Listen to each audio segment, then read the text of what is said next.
మీ 'Yellamma' cinema గురించి మాట్లాడుకుంటే ఏంటంటే, నాకు తెలిసి అసలు సినిమా సెట్స్ మీదకెళ్ళకుండా, ప్రొడక్షనే స్టార్ట్ అవ్వకుండా, సినిమా హిట్ అని అనిపించే స్క్రిప్టులు చాలా తక్కువుంటాయి. అది 'ఎల్లమ్మ'కి వినిపిస్తుంది. కానీ ప్రొడక్షన్ ఇంతవరకు స్టార్ట్ అవ్వలేదు. ఏంటి సార్ డిలే ఏంటి? అంటే నేను ఇందాక చెప్పాను కదా! ఇప్పుడు 'బలగం' చేసినప్పుడు వేణు హ్మ్. 55 డేస్‌లో 'బలగం' తీశాడు. హ్మ్. 'ఎల్లమ్మ' స్క్రిప్ట్ చేసిన దగ్గర నుంచి ఈజ్ లుకింగ్ తమ్ముడు ఎలా అయితే తీసామో అలా చేద్దామని. హ్మ్. నేనిప్పుడు వేణుని కన్విన్స్ చేసుకోవడానికి నాకు 6 మంత్స్ పట్టింది.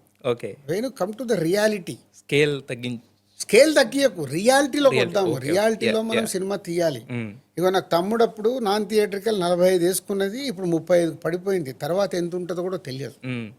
మార్కెట్ని బట్టి మనం సినిమాలు ఎలా తీయాలనే దాంట్లో హ్మ్. మేము ఎక్కువ హోంవర్క్ చేస్తున్నాం. హ్మ్.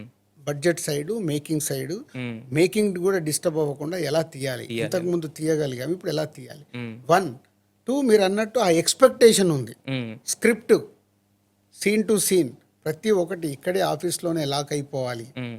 సో ఇప్పటి నుంచి ఇంకా మనం రిస్క్ షాట్లు తీసుకోవద్దు అనేది టీం అందరూ 1కి 2 సార్లు వాళ్ళే అన్ని చెక్ చేస్తున్నారు. చెక్ చేస్తున్నారు. ఇవన్నీ కంప్లీట్ అయ్యాక అండ్ ఇప్పుడు బలగం వేణికి ఏంటి, బలగం లాగా అందరు ఆర్టిస్టులతో యూ వాంట్ రివాల్సెస్. హ్మ్. బలగం మీరు చూసి క్లాసిక్ అయిందంటే వేణు ఎంతో కష్టపడి చేయించుకొని 55 డేస్లో సినిమా తీశాడు. తీశారు. హ్మ్. సో అలా తీయటానికి ప్రయత్నం చేస్తాం. హ్మ్. దానికోసం మాకు డిలే. హ్మ్.